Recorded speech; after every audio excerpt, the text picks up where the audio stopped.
नमस्कार. स्पर्धा परीक्षा पास होऊन अधिकारी होण्याची महत्वाकांक्षा आहे. पण या महत्वाकांक्षेला अधिकारी होण्यासाठी किंवा ही परीक्षा पास होण्यासाठी काय गोष्टींची बाबींची गरज आहे याच्या स्पष्ट आकलनाची जोड नसेल तर या स्पर्धा परीक्षेच्या दुष्ट चक्रामध्ये अडकण्याची संभावना असते.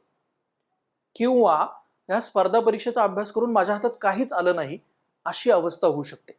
हे होऊ नये म्हणून आपण विद्यार्थी आणि पालक या दोन्हींच्या दृष्टीने हा संवाद साधत आहोत. दोन्हींच्या स्तरावरती काही अवास्तव अपेक्षा निर्माण झालेल्या आहेत. त्या मी म्हणेन की बाजारपेठेने, मोटिवेशन, सोशल मीडियाने निर्माण केलेल्या अपेक्षा आहेत.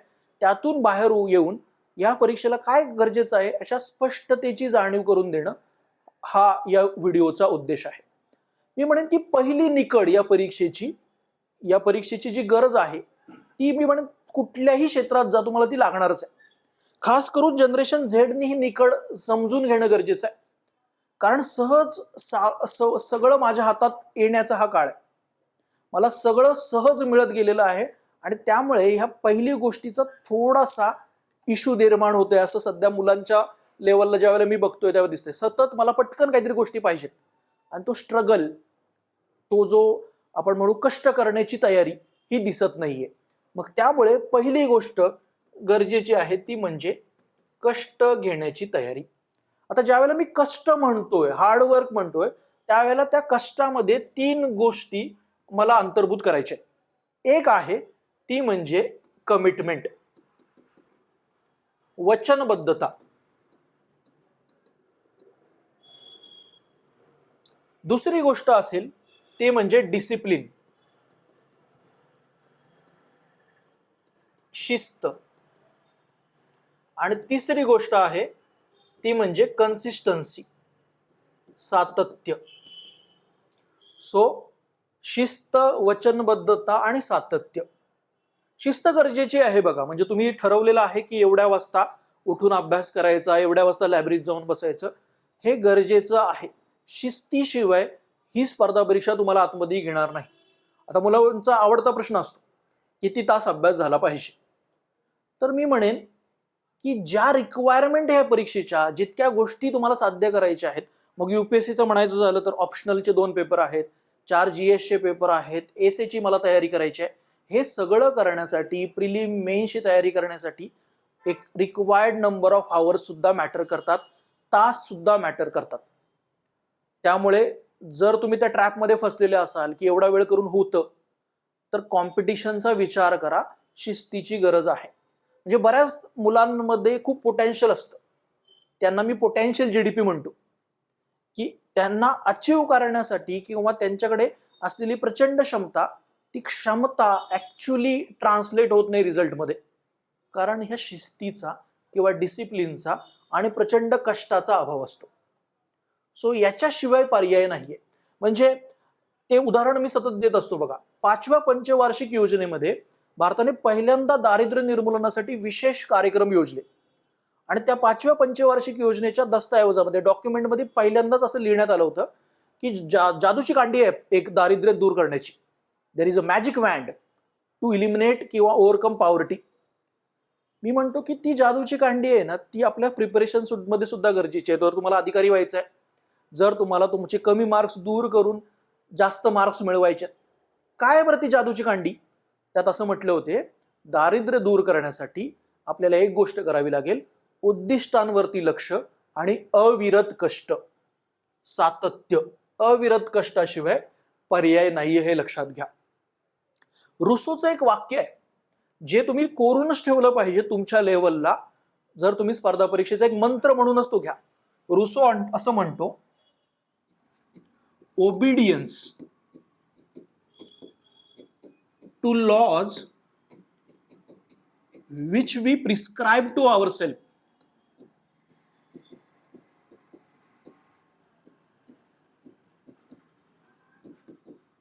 is true freedom. Obedience to laws which we prescribe to ourselves is a true freedom. आपण आपल्या हितासाठी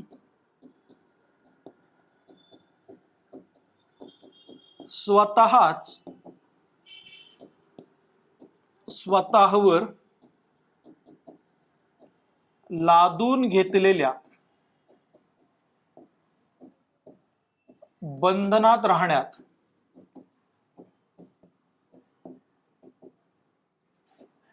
खरं स्वातंत्र्य असतं. Obedience to laws which we prescribe to ourselves is a true freedom. आपण आपल्या हितासाठी स्वतःवर लादून घेतलेल्या वचनबद्धता का गरजेची आहे? कारण दुसरं कोणीतरी एक्सटर्नल कंट्रोल नाहीये, दुसरं कोणीतरी माझ्यावरती ते नियंत्रण करत नाहीये. मी माझ्या हितासाठी स्वतःवर बंधनं लादून घेतलेली आहेत. मग मोबाईलने डिस्ट्रॅक्ट होणं नाही, इतका वेळ अभ्यास झाला पाहिजे, एवढ्याच वेळेला अभ्यासाला सुरुवात करायला पाहिजे. टाइम कमिटमेंट ही जी गोष्ट आहे ही कधी येईल? जेव्हा आपण त्या बंधनात राहू. याच्याशिवाय पर्याय नाहीये बघा. म्हणजे काही झालं की लगेच मग मित्राचा फोन आला, निघून गेलो.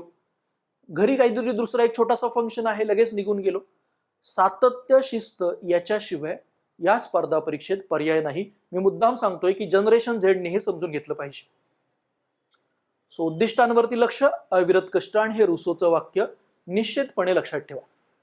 पण मुख्यतः असे बरेच विद्यार्थी आहेत जे सिन्सिअर ॲस्पिरंट मी म्हणेन, काही निवडक जे स्पर्धा परीक्षा पर्यटक ज्यांना मी म्हणतो, फक्त स्पर्धा परीक्षेत आलेले आहेत आणि त्याच्यामध्ये सुद्धा मनोरंजन शोधतायत. ज्या प्रकारची शिस्त पाहिजे, ज्या प्रकारचा अभ्यास करायला पाहिजे ते करण्याची बिलकुल तयारी नाहीये. असे स्पर्धा परीक्षा पर्यटक सोडले तर बहुतांशी विद्यार्थी सिन्सिअर आहेत. त्यांच्याकडे ती कमिटमेंट आहे, शिस्त सुद्धा आहे, रिक्वायर्ड नंबर ऑफ आवर सुद्धा अभ्यास करतायत, मेहनत सुद्धा प्रचंड घेतात. त्यांना मी सांगेन दुसरी बाब मिस करू नका. जसं स्पर्धा परीक्षा पास होण्यासाठी शिस्त हा पहिला घटक आहे, त्याप्रमाणे या परीक्षेला लागणारे स्किल, कौशल्य हा दुसरा घटक आहे. ही दुसरी बाब समजून घेणं आणखीच महत्वाचं आहे, कारण आपली शिक्षण पद्धती या गोष्टीवरती मुख्यतः भरच देत नाही. जी रट्टा मार्क, समजून न घेता पाठांतर, हे जे आहेत ते युपीएससी मध्ये तितकं वर्क होत नाही. पाठांतर लागतं युपीएससी मध्ये, पण संकल्पनात्मक स्पष्टता, आकलन, कॉम्प्रेहेन्शन, लिखाणाचं कौशल्य, विचार करण्याची आणि त्यातल्या त्यात बहुआयामी विचार करण्याची, इंटरलिंकेजेस, 2-3 गोष्टींमधला सहसंबंध जोडण्याची गोष्ट, यासारख्या अनेक स्किल, कौशल्य जी 21व्या शतकाची कौशल्य आहेत, ती कौशल्य अत्यंत गरजेची आहेत. म्हणजे मी म्हणेन कष्ट करून, मेहनत घेऊन तुम्हाला माहिती किंवा ज्ञान मिळू शकतं. कौशल्य त्या ज्ञानाचं उपयोजन करण्याचं एक गोष्ट आहे. म्हणजे तुमच्याकडे तो माहितीचा कच्चा साठा आहे, पण तुम्ही लिहिताय कसे, पेपरमध्ये ते कसं उतरवताय, हे कशावरती ठरेल? कौशल्यावरती ठरेल. जी बाजारपेठ आहे किंवा स्पर्धा परीक्षेमधले जे कोचिंग क्लासेस आहेत ते त्या पहिल्या आस्पेक्ट वरती भर देतात. कष्ट करा आणि त्यासाठी एवढं कंटेंट जमा करा. या कौशल्यावरती फार भर विद्यार्थी आणि इव्हन शिक्षकांकडून सुद्धा होताना दिसत नाहीये. आणि मी त्या ट्रॅपमध्ये फसतोय की एका वर्षानंतर दुसरे अटेम्प्ट देतोय. मी म्हणेन मुख्यतः तो कौशल्याचा मुद्दा असतो. तुमचं लेखन कौशल्य कसं आहे, वाचन कौशल्य कसं आहे, आकलन कौशल्य कसं आहे, ही कौशल्य डेव्हलप करण्यासाठी, विकसित करण्यासाठी पर्पजफुली स्पेस किंवा वेळ देणं गरजेचं आहे. आन्सर रायटिंग करणं, टॉपरच्या आन्सर रायटिंग मधून शिकून घेणं, या गोष्टी करणं गरजेचं आहे. पहिली गोष्ट आहे आणि दुसरी गोष्ट नाहीये असं चालणार नाही. पण माझ्याकडे आधी स्किल आहेत, आन्सर रायटिंगच्या स्किल आहेत, पण मी कष्ट नाही घेतले तरी सुद्धा नाही चालणार. म्हणजे जे आपण ऐकतो ना की टॉपरने हेच पुस्तक वाचलं, ही बुकलिस्ट वाचली, ती बुकलिस्ट प्रॉब्लेमॅटिक नसते किंवा ती बुकलिस्ट फॉलो करण्यामध्ये काही प्रॉब्लेम नसतो, पण त्या बुकलिस्ट सोबत ही कौशल्य त्यांनी आत्मसात केलेली असतात किंवा त्यांच्या शिक्षण व्यवस्थेमधून त्यांनी ज्या पार्श्वभूमीतून ते आलेले आहेत ते आधीच विकसित झालेले असतात. त्यामुळे समजून घेणं गरजेचं आहे. शिस्तीला कशाची जोड पाहिजे? तर कौशल्याची जोड पाहिजे.